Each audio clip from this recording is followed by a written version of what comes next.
So I'll be sending out a recording for everyone after it's over. Before we get started, Jenny Estevez, you want to say hello?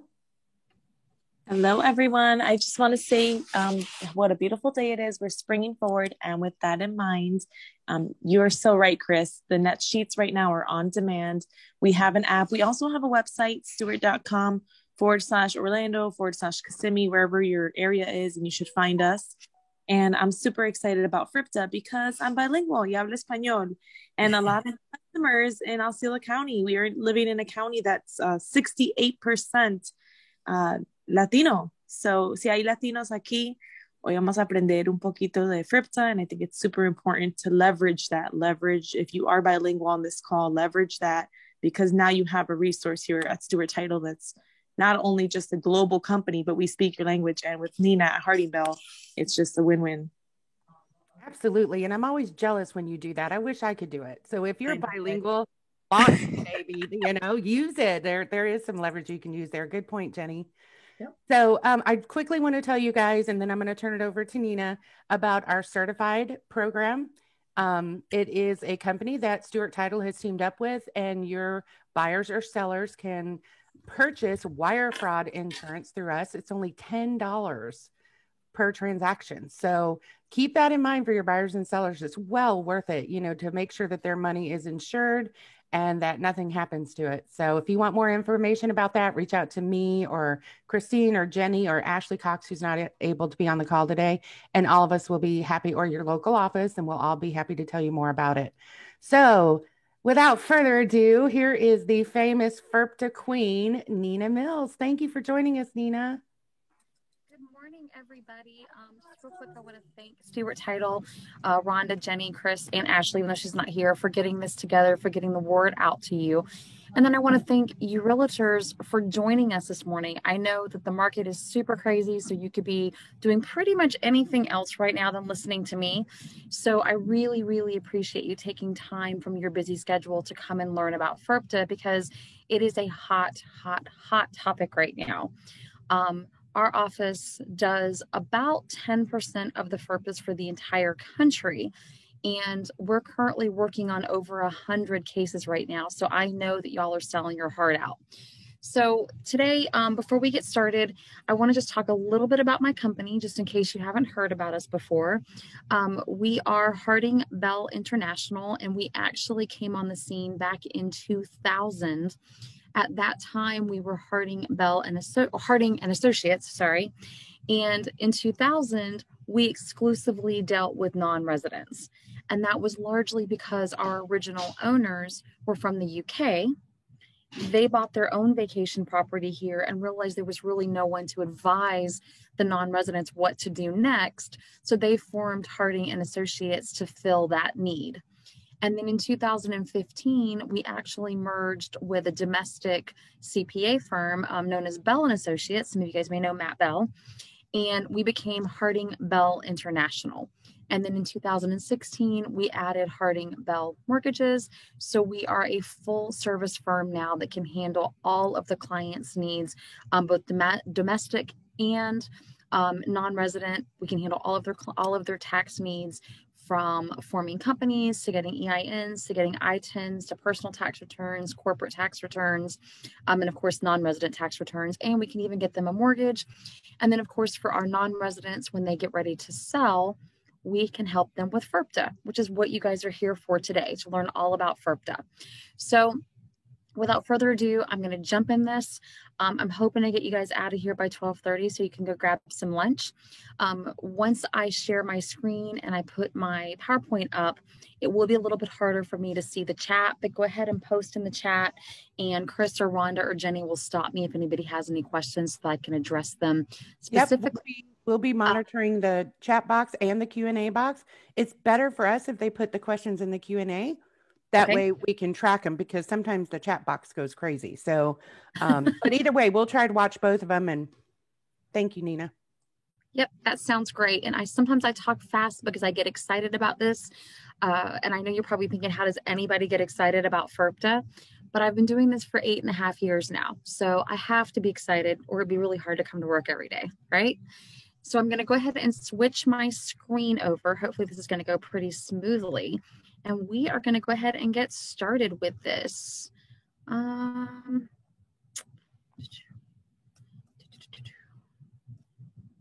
course, it always wants to block me. Sorry about that, guys. I wasn't quite as ready as I thought I was. We can see your screen. Okay, then I was doing it right. There we go. Okay. I can't see if you can see my screen, so I'm always like, Yep, we can see it. You're good. Perfect. So like I said, today we are going to jump right into FIRPTA. And FIRPTA stands for the Foreign Investment in Real Property Tax Act. And guess what? FIRPTA turned 40 last year. And that's really exciting to me because I feel like everything seems to be changing. But in 2020, or 2021 actually, FIRPTA has remained largely the same for the last 40 plus years, other than a small change that happened in 2016, which we'll talk about in the future, further on in the slideshow. I can't speak this morning, I apologize. So some of you may be wondering, what is FIRPTA exactly? So essentially what FIRPTA is it's an IRS regulation that lets the U.S. tax foreign sellers on their dispositions of U.S. real property interests. Plain speak, it just means that this is a way for Uncle Sam to guarantee that he gets his part of everything. So they put this special tax on these non-residents when they sell their properties for a reason though. And I'm not sure if everybody knows the reason for FIRPTA, but once you understand the purpose behind FIRPTA, I think it makes the whole process seem a little bit easier to understand. So essentially what happens is whenever a non-resident sells a U.S. property, they're subject to something called capital gains.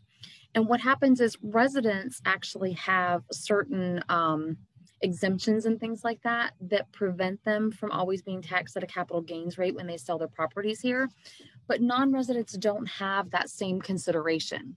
So every time a non-resident sells a U.S. property, they are subject to capital gains.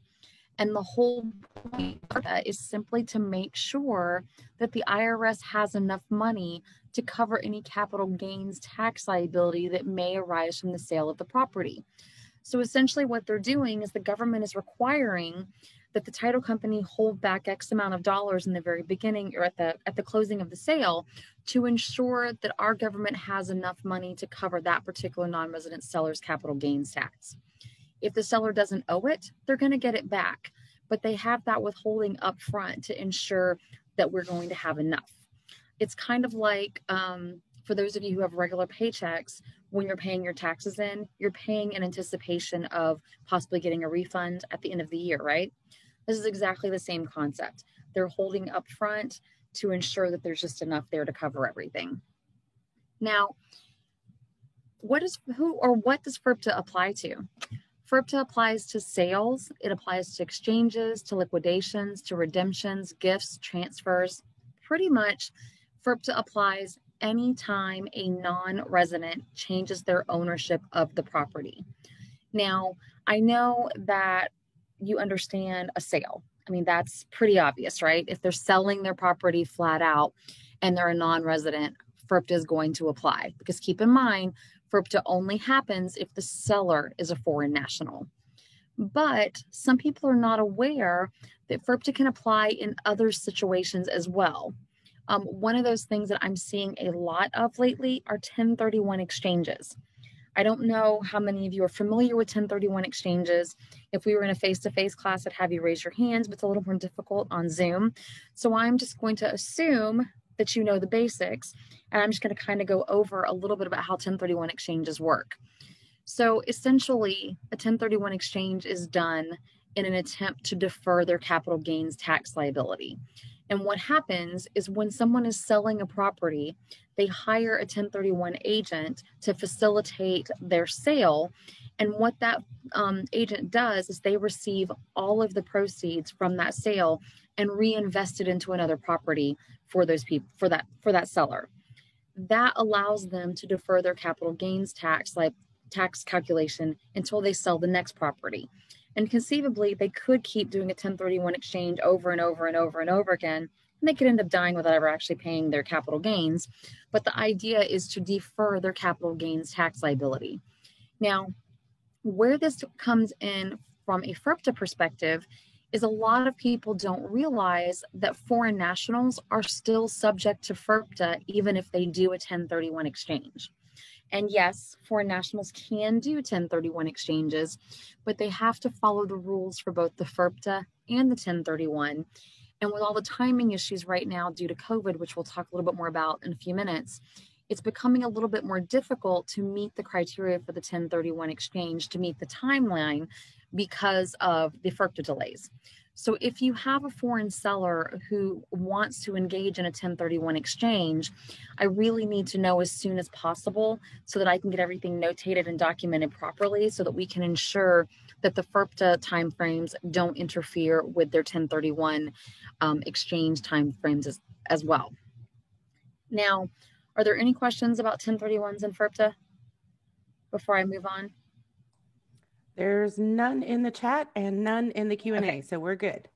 Okay, just want to be 100% sure because like I said, we've gotten a ton of questions about this. The other thing that FERPTA applies to that is not readily apparent are something called transfers.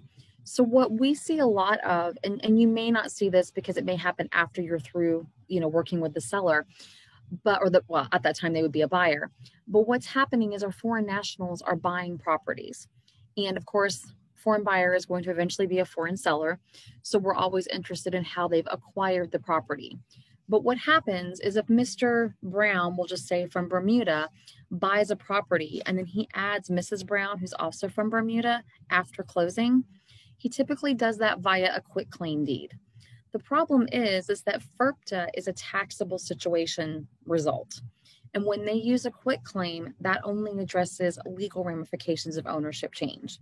So essentially, when Mr. Brown added Mrs. Brown via that quitclaim, as far as the IRS is concerned, he sold 50% of his property to Mrs. Brown. Now, we know that highly unlikely that any money was exchanged or anything like that. But nevertheless, that triggers an actual taxable situation and technically FERPTA applies. So what happens is that actually impacts their ability, their options when they actually get ready to sell the property in its entirety. So what I highly recommend to everyone who's dealing with a foreign buyer right now, one, have that foreign buyer meet with an accountant that specializes in non-resident tax services, okay, like Harding Bell. That way, the accountant can sit down with them. They can discuss what their exact responsibilities are going to be as an owner of a U.S. property. We can talk about what items they're going to need, such as tax numbers, whether they're going to have a requirement to file tax returns, all of those things. And we can talk about how they want to take title. It's very, very important that your foreign nationals purchase their properties exactly the way they want to take title. Because once the property is purchased, if they change that ownership, for the most part, in any way, shape, or form, they are going to trigger a need for FERPTA. So again, it's better to take another day or two to negotiate everything, set up that LLC if that's what they're going to do, get that extra signature from the wife, whatever it may be, so that they're taking title exactly the way they intend to own the property. It just saves them a little bit of hassle when they actually get ready to sell it all together. Hey, Nina, now, with that quitclaim deed, it also voids their title insurance policy as well. Yes. And yep. Susan is asking, I think you addressed it, but I'll ask her a question. What if the foreign national transfers a property to a family member? It's still considered a sale. Okay. So are you talking like another non-resident, Susan, or are you talking to a U.S. resident? Because what happens is if you have a non-resident that transfers the property to another non-resident, they've triggered FERPTA there, obviously. And when the new non-resident gets ready to sell, they're going to be subject to FERPTA, and it's going to limit what they can do. But if they're transferring it to a resident, that may create a gift tax situation, which is 40% tax. That's pretty high. And that U.S. resident is now the one that is subject to all the capital gains tax. So it doesn't avoid capital gains. When they're quit claiming like that, all it really does is avoid the FERPTA withholding at closing. And really, there's no reason to go through all of that because we have ways to get their money back. Does that all make sense? It does to me. Are you going to address the FERPTA affidavit in your presentation? Somebody's asking about that. Yes, ma'am. Okay, so Tara, we'll get to that shortly. Yes. Okay, so hopefully that explanation made sense to Susan. So FERPTA applies to non-resident alien individual owners. It applies to foreign corporations that have not elected to be treated as a domestic corporation. And trust me, they'll know because it takes a couple of steps to make that happen. So they'll know if they've done that. It applies to a foreign partnership, a foreign trust, a foreign estate. Essentially, if there is an element of foreign to the seller, FERPTA is most likely going to apply. Okay, easy peasy. Wait, reference spot. If the foreign national is, if the seller is a foreign national, FERPTA is most likely going to apply. Now, one of the areas that we most commonly see an exception come into play is when the foreign national owns the property in an LLC. Okay, if I were to ask you all, does FERPTA apply if the property is owned by an LLC? Guess what? No matter what answer you give me, you would be right. Because that's not confusing, right? But with IRS guidelines, what actually matters is exactly how the LLC is structured. So when you form an LLC, there's a couple of ways you can choose to form it. You can choose to form it as a sole owner or a single member sole proprietorship. You can choose to form it as a corporation, or you can choose to form as a partnership. If there are two owners of the LLC, it defaults to the partnership, just for informational purposes. So what happens is if they form this LLC as a single member sole proprietorship, the LLC is treated as something called a disregarded entity, which basically means that the IRS looks right through it. It's almost like the LLC doesn't exist for tax purposes, and they look at the owner underneath. If that owner is a foreign national, then FERPTA is going to apply to their sale, even though technically it is owned by an LLC. Now, if they formed an LLC that files as a corporation or that files as a partnership, they are not subject to FERPTA at closing, meaning that there is no FERPTA withholding.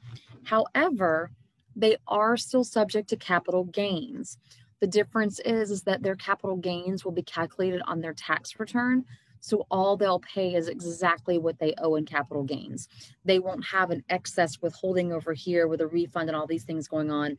They'll have an actual calculation that occurs, and they'll only pay exactly what they owe when they file their tax return. Now, you're probably sitting here thinking, why doesn't every foreign national put their property in an LLC then, right? Because that would seem logical. But it isn't. One, an LLC may not be the right vehicle for your client. So again, it's super important that they speak to an accountant before they decide to utilize a vehicle like an LLC. Not every country, home country, treats LLCs the same way. Canada is a great example.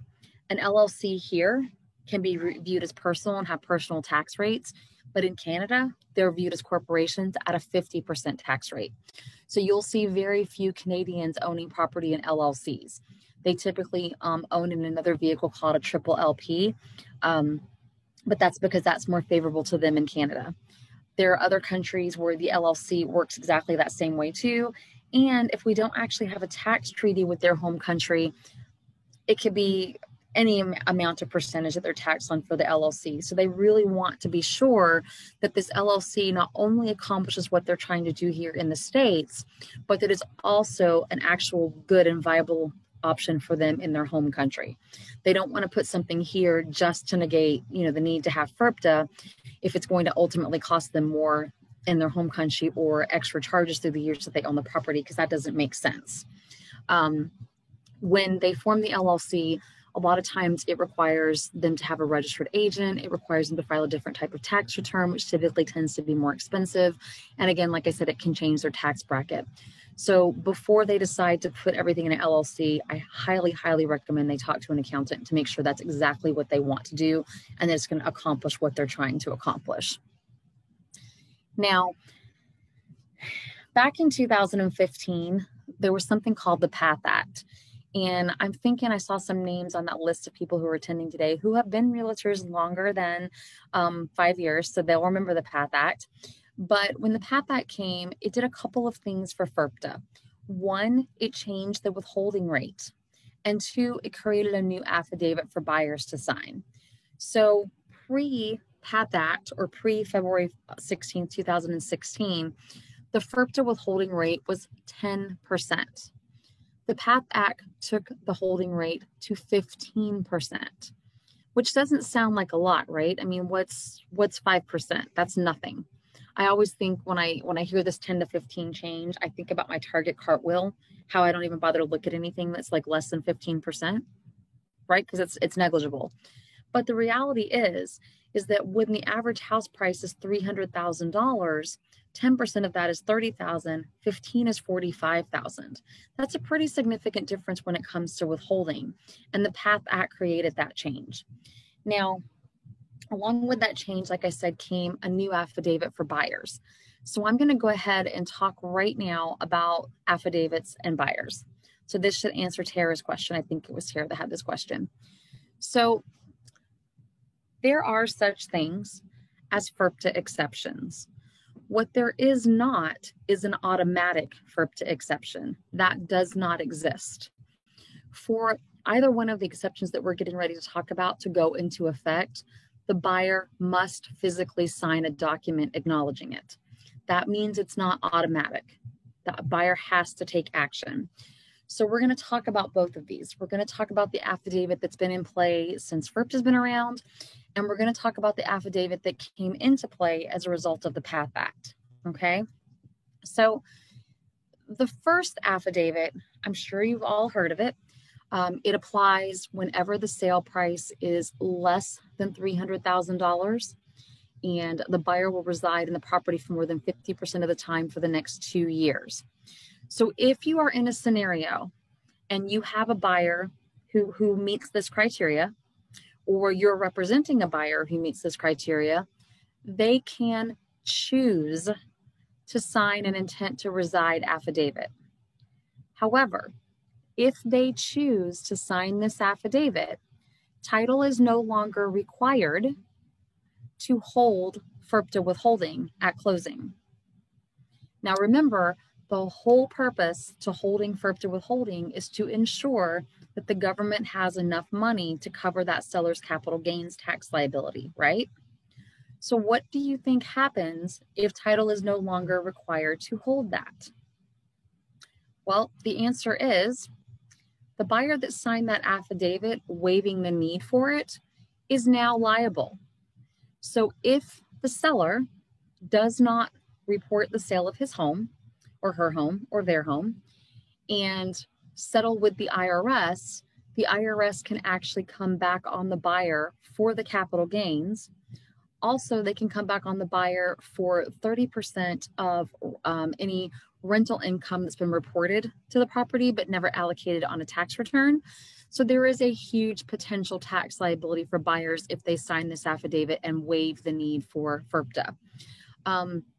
As a result of this huge potential liability, we do not actually recommend that buyers sign this affidavit. There are other things the sellers can do to recover their money that don't put the buyers at risk, but this definitely puts the buyers at risk.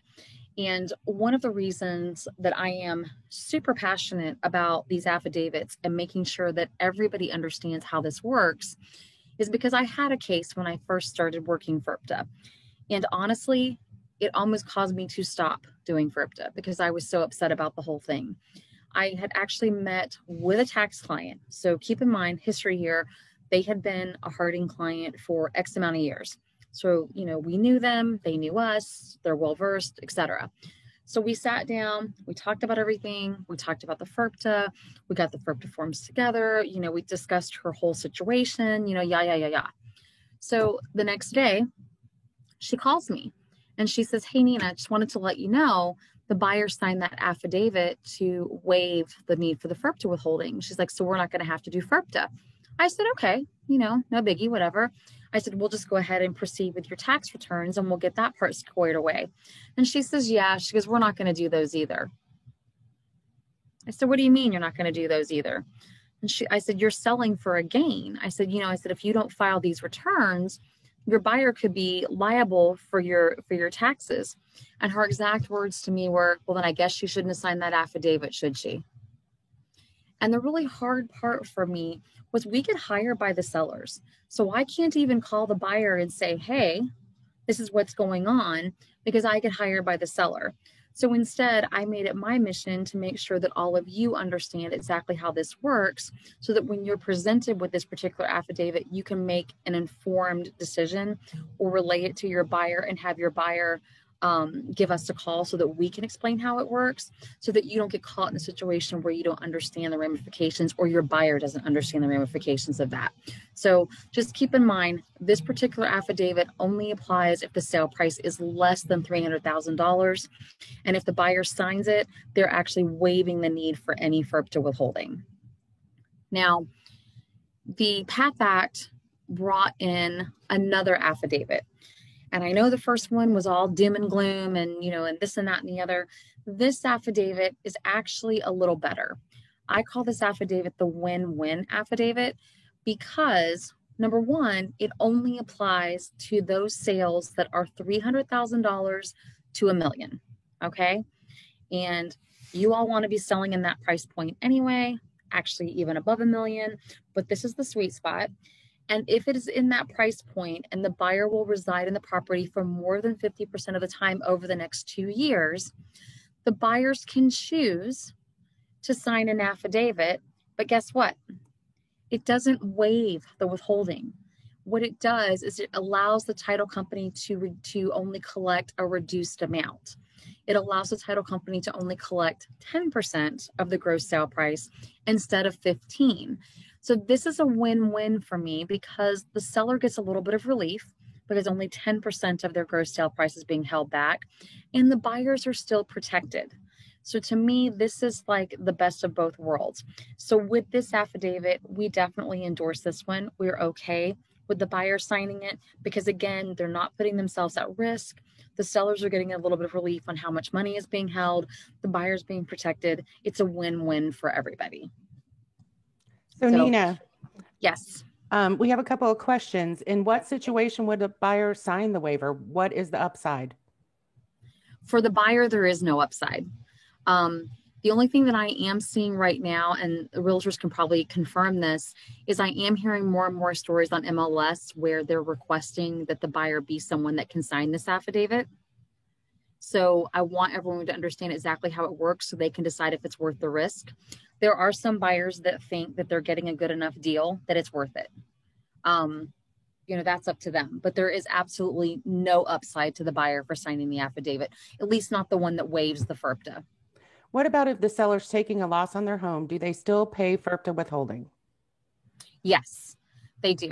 So FIRPTA withholding applies regardless of how they use the property. It applies regardless of whether they're selling for a gain or a loss, and it applies regardless of the price. Now, if they are truly selling at a loss, they're going to get all of that money back. Again, it's kind of, it's just an upfront withholding to make sure that we have enough money as a government to cover everything. And my job is to prove to the government that they don't actually owe it. So once I've done that, the government will come back and say, okay, you can give their money back to them and they can move on. So it's really just a timing thing, but they will get it back if they're selling for a loss. Able to send me both of these affidavits so that I can, somebody's asking for them in the group. They want to see them so I could email them to everybody who registered. Yeah, I can send them to you. I'll send them to you afterwards, Rhonda. Okay. And somebody says, so as buyer's agents, we should tell our buyers not to sign the affidavit. I highly recommend that they don't. If your buyer is really, just absolutely hell-bent on getting a property and that's the only condition, then they're going to have to weigh out the pros and cons. If you're not comfortable explaining the ramifications of signing, please have your buyer give me a call and my team is happy to explain it for you. But as a whole, we do not recommend that they sign the first affidavit that waives the need for FIRPTA completely. We are okay with them signing the other affidavit at the higher price point because it doesn't waive the FIRPTA and they're still protected.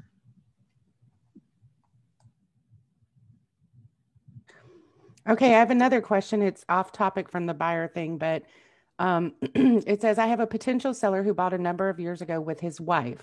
His wife passed away and he contacted the county to change the name on the deed. He keeps saying that he is not subject to FIRPTA. Can this be right? Why does he think he's not subject to FIRPTA? If he is not a U.S. resident, he is subject to FIRPTA. Do you have any idea why he thinks he might not be? I'm waiting to see if she answers. He is not a U.S. resident, so he's not subject to FIRPTA. FIRPTA only applies to non-U.S. residents. So if he is not a U.S. resident, he is subject to FIRPTA. Oh, yeah, he is not a U.S. resident, she says. Yes, so he's definitely subject. I'm not sure why he would think that he isn't. Okay, thank you. That's all we have Okay, right now. and for that last question, if you want to reach out to me individually after this, we can talk about it. There may be some other things that are too much to get into in the chat right now that may change that, like if he's been living here undocumented and things like that. There are things that we can look at to see if perhaps he meets residency for tax purposes, but that would be the only way he would not be subject to FIRPTA is if he meets residency for tax purposes. But we can, like I said, if you want to reach out to me, we can talk about that outside of the class. Nina, for a second, this is Christine. Hey. So back to the buyer's affidavit or intent to reside, we used to call it. It is really, the agent should really be neutral, present the information or have them call Nina, because, you know, if they recommend or advise that they sign this and then there is a penalty and then, you know, the buyer is at fault or whatever they have to pay, they're liable, it's not good. So I would just stay neutral if I was an agent and have them call Nina. Like I said, we're perfectly fine with that. We've got no problem advising about exactly how it works. I mean, it's really no different when I have a client that asks me about, I don't know, something to do with the contract. That isn't my wheelhouse, so I'm going to push them back to their realtor. This is my wheelhouse, and I'm happy to answer any questions your clients have and to take the pressure off of you to try to explain anything. Okay, Nina, and Paloma says, if the seller is foreign, other than getting the buyer affidavit, FIRPTA applies? Correct. Always, if they're foreign, FIRPTA applies? Yes. If they are a bona fide non-resident, non-U.S. resident, FIRPTA will apply. Okay, we'll let you keep going. We got a couple others, but I don't want to make your presentation run over. So we'll get to your other questions at the end. Okay, you guys? Okay. So moving on. So what this basically means, we're not going to talk in exceptions for the rest of the presentation. We're going to talk about what usually happens. So what usually happens is 15% of the gross sale price is withheld at closing. Okay. That is the way FIRPTA works. So whatever the top line on that contract is, that contract price, 15% of that price is going to be withheld. So if it's $10,000, it's going to be 15% of 10,000. If it's $1 million, it's going to be 15% of $1 million, but it's going to be 15% of the gross sale price. Then after that money is held, the sellers generally have two options for how the 15% can be handled. Now, the first option, cleverly named option 1, right? Because, you know, accountants are super creative like that, basically says that the seller has decided to send the full withholding, the full FIRPTA withholding to the IRS at closing. And you may be wondering, why would anyone choose to send their money to the IRS? There are a couple of reasons. One is because perhaps it's a small sale. For instance, I had a client that sold a plot of land in Ohio. He sold the plot of land for, I don't know, $2,500.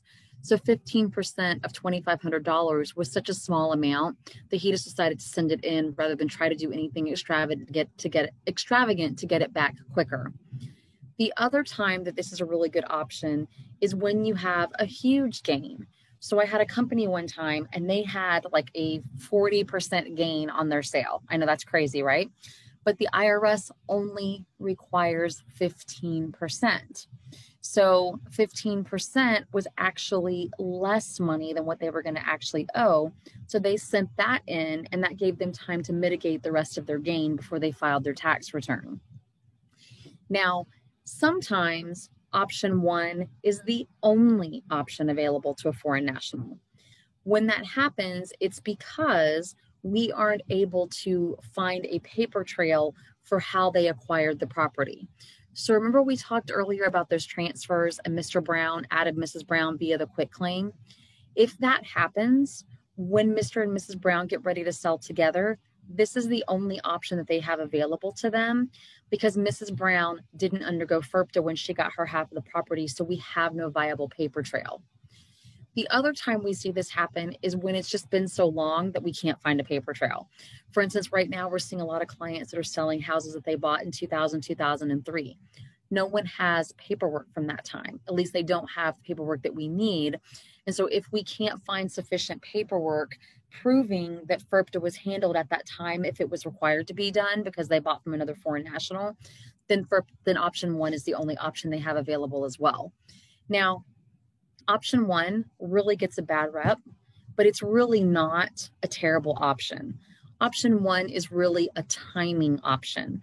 And the reason it's a timing option is because once money is sent to the IRS, the only way to recover it is via a tax return.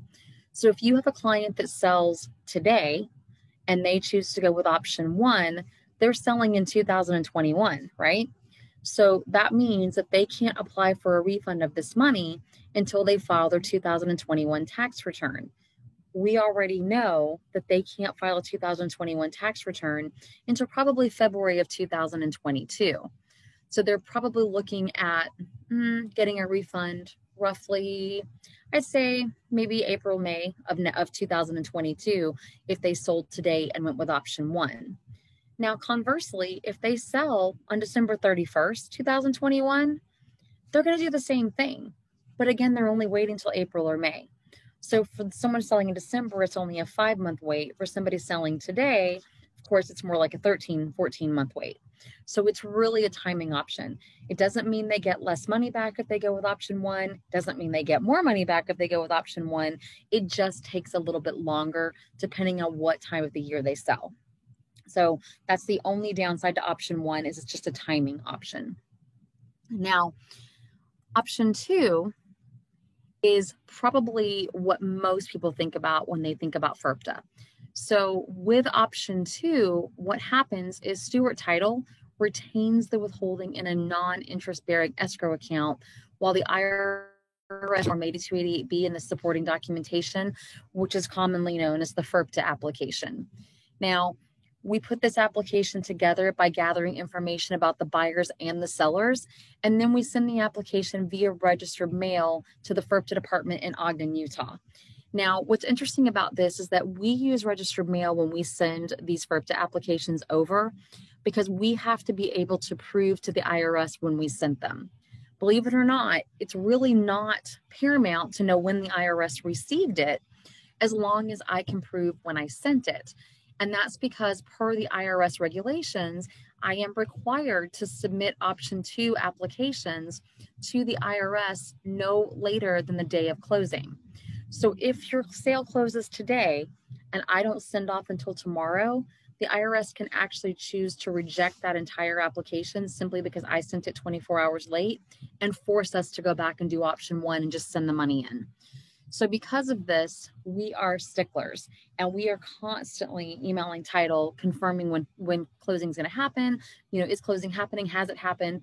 And we make sure that we know exactly when it's going to happen so that we can make sure everything gets out according to the rules and we don't put any undue hardship on your client. Now, I want to stop and talk a little bit about how COVID is impacting things because the FIRPTA process has been heavily impacted by COVID. Everybody knows that, you know, schools and things closed down around this time last year. What a lot of people don't realize is that a lot of the IRS actually closed their offices as well. It was a very quiet process. There was no, you know, big announcement or what have you. And in fact, I didn't even realize at first that the FIRPTA unit wasn't working in the office. It wasn't until I hadn't received any withholding certificates for a while that I even thought to question it. So essentially what happened is the agents that process FIRPTA for the IRS in Ogden were actually quietly sent home to work around April 1st last year. Problem is that they're still working from home, okay? And they were working exclusively from home until about September. Now, that doesn't sound like a big deal, right? Because you're all working from home too, so whatever. But FERPTA applications are actually paper applications that we physically send to the office at the IRS. If there's no one in the office to get the applications, who's processing them? Nobody. So they basically were put in boxes and labeled what month they were received and put in a corner. Because the other piece of this was security. Because since all of these agents were working at home, the IRS did not clear these agents to process FERPTA at home because FERPTA applications contain tax IDs. Who wants their social security number laying on somebody's random desk in somebody's random house where anybody can see their information? Nobody. So because of that, they just sat there and they sat there and they sat there. So in mid-September, we had some enterprising agents that finally were like, enough is enough. We're getting inundated with backlogs. We've got to figure out something. And they slowly started doing some workarounds and things like that. But even with their workaround, they were only processing about 10 files a week. So it was pretty slow going. So as of February 1st of this year, February 1st, 2021, the agents have been authorized to go back into the office for 50% of the time to work exclusively on the FERPTA backlog. So I can tell you now that we actually have certificates for all of our files that we have submitted through the end of June, I believe. So they're working on July of 2020. So what that means is there is a backlog.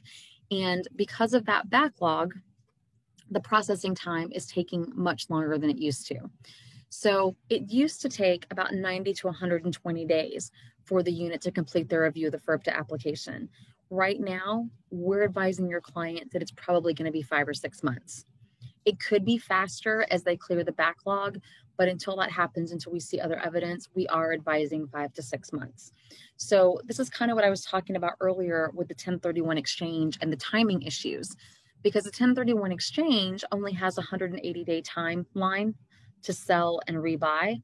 And if it's taking 5 or 6 months for FERPTA to clear, if anything goes wrong, we could miss that 1031 exchange deadline. So it's really kind of treacherous right now, but we're navigating everything as best we can. But just wanted to let you guys know that's what's going on.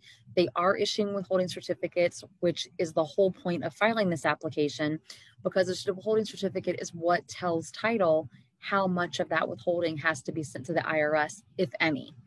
And the way that works is that when we prepare the application, if we are able to prove to the IRS that your client is selling at a loss, when they issue the withholding certificate, they will tell title to send nothing to them. And that means that title can reimburse the entire 15% to your client. If your client is selling for a gain, then the IRS does ask for a certain percentage of the gain amount to be sent. So your client will still get a refund of the difference. And then when we file their tax return, we'll apply for an additional refund of any actual money that was sent to the IRS. Does all that make sense so far? Do you want to do some more questions, Rhonda, or do you want to keep moving? Or somebody just noted that their client filed February last year and is still waiting.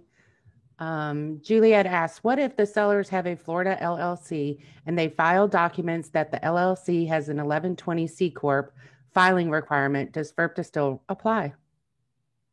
It shouldn't. Based on that information, that sole information right there, it should not apply. If they're filing an 1120 F, it would, but an 1120 C should make it not apply. And someone's asking you to repeat the loss part again. So when we send the application into the IRS, if we're able to prove to the IRS that the seller is selling for a loss, then when the IRS issues the withholding certificate will tell title that they don't have to send any money to the IRS, which will allow title to refund the client 100% of their FERPTA withholding.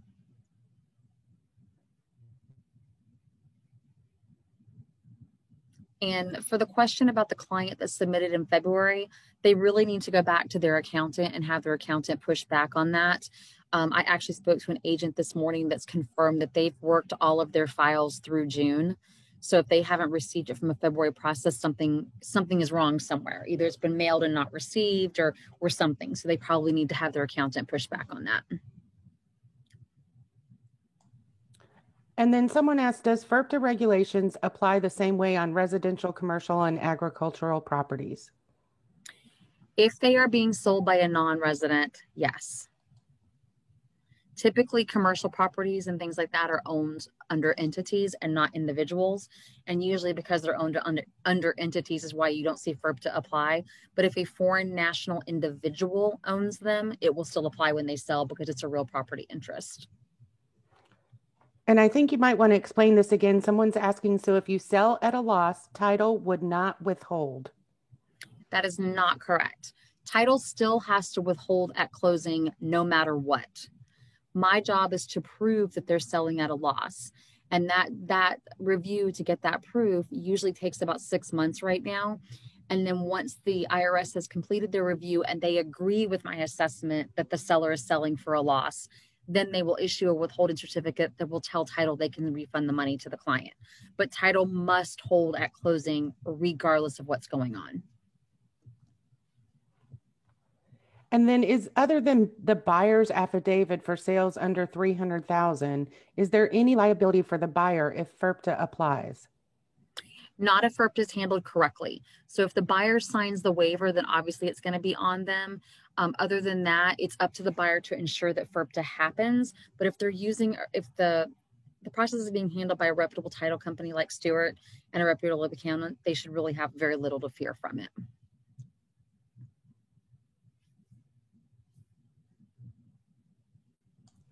Okay, on the same deal, I don't know which same deal she's talking about, but my foreign seller purchased this same property from a foreign seller before FERPTA laws were tracked. When did they purchase? So they purchased it pre-1980?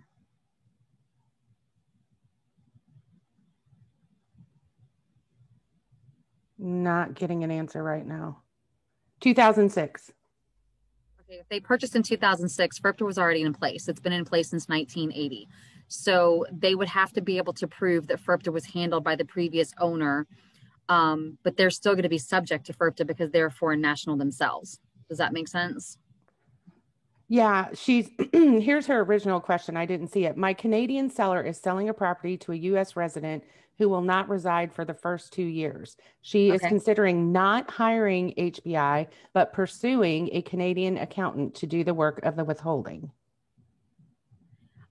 It's entirely up to her. I mean, obviously, we're not the only accountant in the world that can do FERPTA. However, she probably wants to confirm with the title company that they're willing to accept the other accountant's work.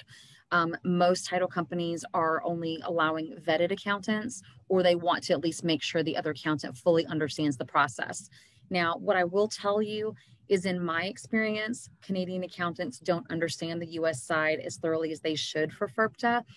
But what we do a lot of times is we do just the FERPTA piece, and then the Canadian accountant will do the tax returns and things like that. Does that make sense? Yes. And then we have some questions about the Social Security numbers from the buyer. They say, so is it normal for the buyers to provide their Social Security numbers to the firm that is working on FERPTA for the seller? Yes. And it's actually for the buyer's protection, because what happens is when they provide those numbers, that's what helps make the IRS match everything up correctly at the IRS and show that the buyers have met all of their responsibilities. With option 2, the IRS won't even release a withholding certificate unless everyone involved has a tax number. So it's paramount for us to provide the buyer's socials in that scenario.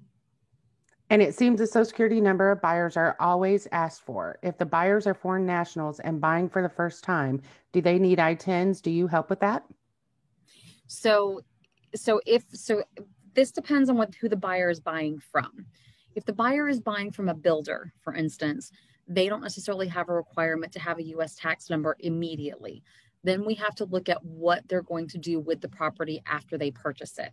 So if they buy from, we'll just say D.R. Horton, for an example, and they're not going to rent the property, they actually will not need a U.S. tax number until they get ready to sell it. Now, if they're buying from a builder and they're going to rent the property, they're going to need an I-10 as they start to rent. because their management company is going to be required to have one, and they're going to have a requirement to file tax returns for every year that they earn rental income. Now, if they are buying from a foreign national, regardless of what they are doing with the property, they're going to need an I-10 as part of the FIRPTA process. And yes, we can help them in all those scenarios to get their I-10 numbers. Okay, and how would this apply for vacant land in a residential area? If selling the land and the seller is foreign, how would this work with FIRPTA? Exactly like it does for a house. It's still a real property interest. So FIRPTA is still applied to whatever the sale price of the land is. For instance, I have a client right now who's selling a plot of land for $36,000. Title is still going to hold 15% back. And when it is vacant land, there is no option for the buyer to sign an intent to reside affidavit, even if they intend to build, because at the time that they buy it, they cannot physically live on it. So when it's vacant land and a foreign national is selling it, the 15% is always going to apply, and it's going to be handled exactly like a house sale would be handled. And then someone asked, when does the buyer get presented with that buyer's affidavit? That's between the realtors. So that's not really something that title gets involved in per se. We are never going to present it to them because that's really not our concern. It's something that the realtors need to make a decision on. And typically, in all honesty, the realtors really need to be the ones that present it and bring it into the equation at all. If the seller has an E-2 visa, how does that work? So if they have an E-2 visa, there's a couple things we have to look at. Substantial presence is one of them. But typically on an E-2 visa, they are not going to be subject to FIRPTA unless it's a brand new E-2 visa. And then there may be some things that will make them subject to FIRPTA in the year that they're selling. So if they have an E-2 visa, just contact us so we can ask a few more questions and make a determination. But if they've been here for a while on an E-2 visa, then they're not going to be subject to FIRPTA. If the seller is selling for a capital gain, would the seller get that FIRPTA withholding back? It depends, because if they actually are truly selling for a gain, they're going to owe money, right? If they're true, just like anybody else. If they actually owe capital gains tax, they're going to have to pay. So if they have a true gain, then they're going to pay X amount of dollars based on whatever that gain is, and they'll get the difference back. One of the things that happens though, and I'll actually go over this a little bit more in just a minute, but the way the calculation is done on the FIRPTA is actually more of a worst case scenario, if you will. So even if the IRS asks for money to be sent via the FIRPTA application, 90% of the time when they file their actual tax return to tie everything up for the year, they're going to end up getting any of the money they sent into the IRS back, because there are other things that come into play on a tax return that aren't applicable in a FIRPTA application. Okay. We've got a couple more, but let's keep going and we'll get to these in a sec. Okay. So in order to gather this information that we need to prepare the application, this is a list of things that we asked for from the seller. Now, this is nothing that you overly need to be concerned with, other than I just want to let you know this is what we're sending them. These are all things that we send to the seller and have them sign. Line 8 actually talks about when they acquired the property. And it's kind of interesting, because when we gather a line 8, it's in connection to something called the 8288B application, which is option 2. If you guys want to go on irs.gov and pull up the 8288B application, number 8 on the actual form talks about, was section 1445 satisfied at the time the property was acquired. We must be able to say yes, and we must be able to prove that either FIRPTA didn't apply to the seller that they purchased from, or that it was handled correctly.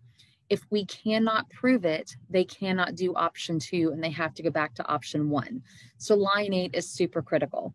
But the way we handle it is that if they bought from like a buyer or a U.S. resident or a U.S. corporation, a builder, something like that, there's just a small affidavit they sign talking about that, and that covers all the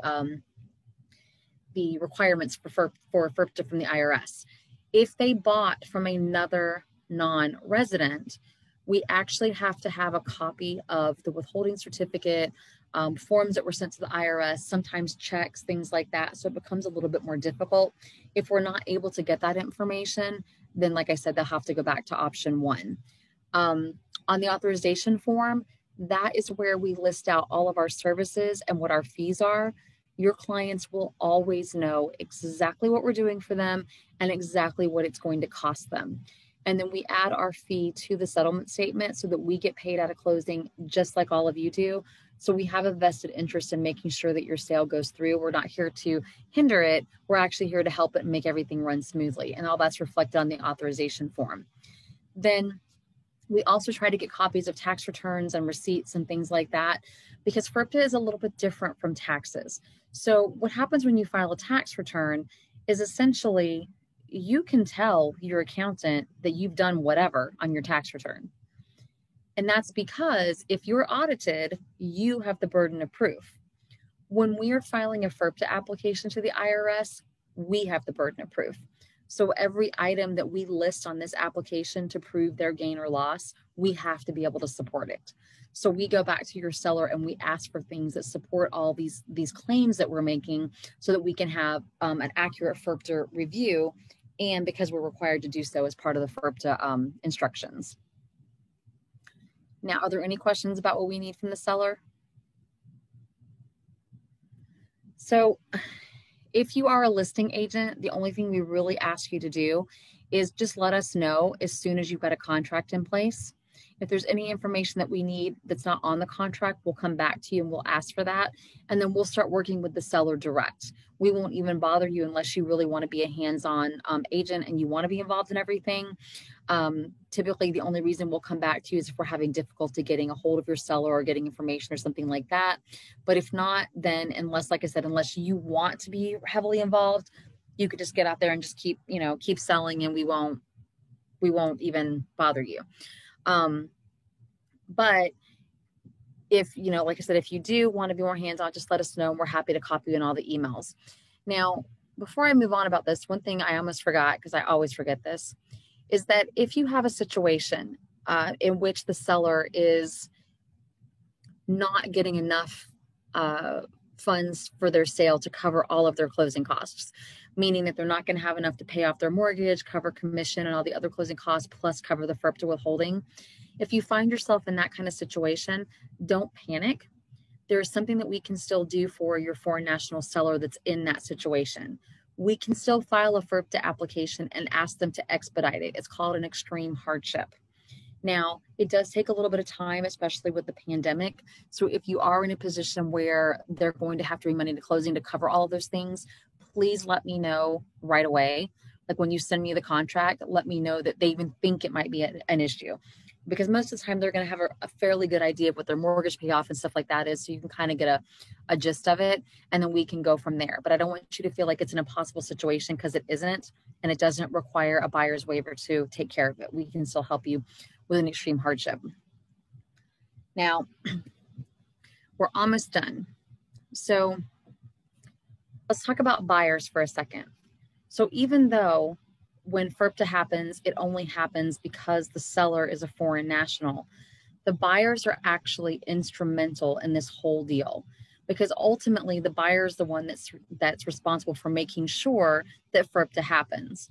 Now, practical application of that is just that they're double checking with title that FERPTA is being done. They're double checking that that FERPTA withholding is listed on the settlement statements, and they're providing the information that they need to provide to the accountant that's handling FERPTA. And when it comes to the buyers, all we need from the buyer is their name, like their legal name, the address that they are going to receive mail at, their physical mailing address after closing, and we must have their U.S. tax number. So if the buyer is a U.S. resident, we are going to need, or U.S. citizen, we're going to need their Social Security number. If the buyer is a business, like a partnership or a corporation, we're going to need their EIN. And if they are foreign nationals, we are going to need ITINs. And again, we can get EINs for businesses and we can get ITINs for non-residents. So that's not a problem either, but they need to understand that they are going to be required to provide that information, or in the non-resident case, actually get an ITIN if they don't already have one. Now, what we ask you to do as a selling agent is just notify your client that FERPTA is going to apply. Reassure them this is a standard practice and that it's okay to answer any questions they receive from us. In my experience, the more positive you are with your buyer about what is needed and about the FERPTA process, the more willing they are going to be to cooperate. FERPTA is not as scary as it sounds. And I know a lot of people think that it is because you deal with the IRS and you know, it's money and all these other things, but really it's a very standard process. And most of the difficulties come into play when people don't want to provide required information. So have a positive, have a positive outlook on FERPTA when you're talking to your buyers about this. And again, like I said, just let them know it's okay to talk to us, and then make sure we have their contact information so that we can get a hold of them while the conversation they have with you is still fresh in their mind. And that is really all that we ask of anyone who's representing a buyer in a FERPTA transaction. And believe it or not, we're basically done. So the whole point of all of this information, and I'm right at an hour, is that you don't need to be an expert on FERPTA. You just need to know who to call when you need one. And I'm hoping after today that I've been able to make you feel that I do know what I'm talking about and that I can help you and your clients. And then just remind you that we have a full range of services for international and domestic clients, and we're happy to help. Also, we've been averaging over 800 FERPTA cases now since 2017. And we represent countries in over 100, or represent clients in over 120 countries of the world. So I am confident that we can help your client with any of their tax needs, but especially their FERPTA needs. So do you have any questions? Well, someone just asked for your contact info and bam, there it is. So screenshot that. But will we get a copy of this deck, of this slide presentation? If you'd like, yes, I can send that to you. And then if you want to reach out to Rhonda, she can send it, or she can send it to everybody if you want to. Yep. That's fine. Yep. Once I get it from Nina, I will forward to all of you. So if you missed a screen or whatever, you'll get it in the email that I send to you. Melinda wants to know, what does FERPTA cost? So it depends. So option 1 starts as little as $375. Option 2 starts as low as $675. Those rates are actually for our tax clients. So if they're not a tax client, it's a little bit more. And then other services are priced based on the individual situation. So for instance, if someone needs an I-10, there's a fee for that. If they just need an I-10 renewal, if they need back tax returns, those are variable fees depending on their exact situation. So what I typically do is, once you introduce me to your client, I actually ask them a series of questions so that I can kind of suss out exactly what services they need. Once they give me that information, I come back to them and I give them a quote. I tell them exactly what they need, what each item is going to cost, and go from there. And then they can decide if they'd like to proceed with me or not. Do you happen to have anyone on your team that speaks Portuguese? I do not. However, I do have a brilliant translator program that I use for emails and things. So I haven't had any difficulties communicating with my clients. Actually, right now, I've got 3 or 4 from South America that I'm translating for.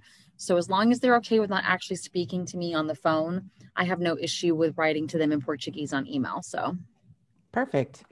Let's see. Someone asked, if the buyer buys the property as a non-U.S. resident and sells it as a U.S. resident, does FERPTA apply at the moment of sale of the same property?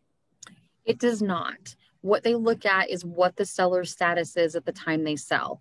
So if they come here, for instance, and they purchase a property as a non-resident, and then they undergo everything and they get their visas to stay here, or they become a citizen, or whatever they do, when they sell that property, if they are no longer considered a non-resident, then FERPTA would not apply to them.